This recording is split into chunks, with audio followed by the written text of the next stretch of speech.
de ce côté et il y a un boutou, il y a un moyi, Moutakiangani. Aiko Bakisa, Ola na Kinshasa, la Muka, Nankamu. Maintenant, tout le monde dirait Talki Walki, à l'onglet batterie. Ce que mon dit, dans l'onglet batterie, appelle ici. Est-ce que fréquence est allée? OT. Azonsi batterie, appelle ici. Fréquence est allée? Oh oui. Donc, Oya Koto Samalako ya Tata. Oya Koto Samalako ya Tata. Donc, mon père, dans le continent, Yewana a un problème de. Oya Koto sa Tata te.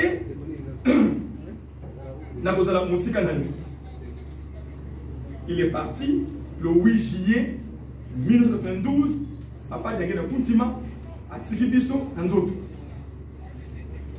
Donc Papa Dialungana a dit je suis à Lingomba. Donc il devient chef spirituel. Jusqu'à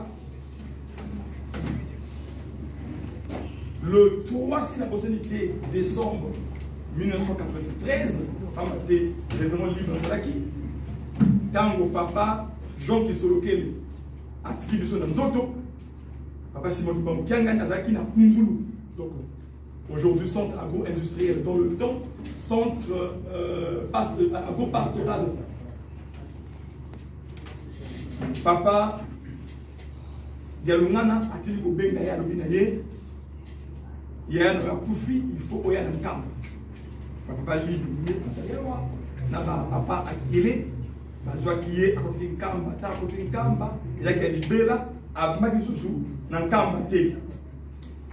Nakibo konzi ya ngomba na biso. Ezalaka chose spirituelle kwa azali. Na fonction ye mutu akopona oya kolanda li. Et elle comment on a été Papa Dialungana. A comme il faut l'accès à biso été Tata au Funtima. À la qui biso yene Papa Simon Kimbangu Kiangani. Ndengeni. Koko Kinzembo Azali. Mama ya leki ya Papa Simon Kimbangu. Parce que Papa Simon Kimbangu Koko na ye, comme les acquis, mouillent. Abote ba misatu. Parmi ba on a maman Louise, na kongi Nzembo, nande o mususu ya mosi. Maman Louise abote pas Simon Kimbangu, et kongi Nzembo aboti maman Pikuta. Et kongi Nzembo, tant ba simba pas Simon Kimbangu, yebe ba simbaki makenaki boloko na ye na boma. Hier, mon takene ko kopesa 70 ans pour être mon mundo azonga le sous na boroko ya bibalete. 70 ans après, papa de Luna a été passé mon kena été dans le côté de pouvoir nzoto yako. Tata, abina tata. Au moment où papa de Luna, papa si moi za mwana na ye. Mais abi tata dans le côté de nzoto yako.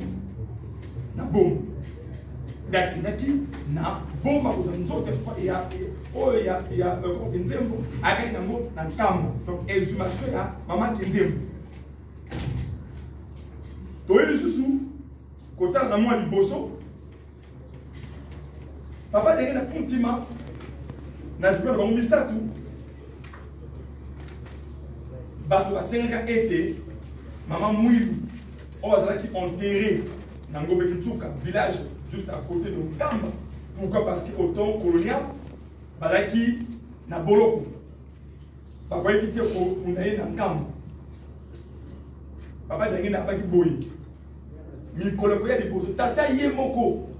Akoya kolona nzoto ya mama Nangobe Kinchuka pour amema esika oyo ye azali. Et puis pour moi en 2009 Papa Simon Kiangani, 50 ans après, a saisi été, tout ça la exhumation, il y a Mamouilou, Tomé Mamouna, Ngam.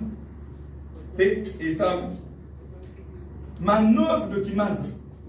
Je vous rappelle qu'il vous reste 2 minutes. Merci. Manœuvre de Kimazi.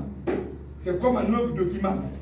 ezali autant colonial tango yo ba colon bale ko luka ba sima pasi moto bangu ba étudier ba technique ba stratégie mingi mais depuis village qui maza ba bale ko mona nkamba ville moko déjà construite avec les gratte-ciel aéroport, donc vraiment une ville vraiment la période 1921 ville moko nani mwana te na ba zone wana alors ba décidé qui ba placer la canon ya mindoki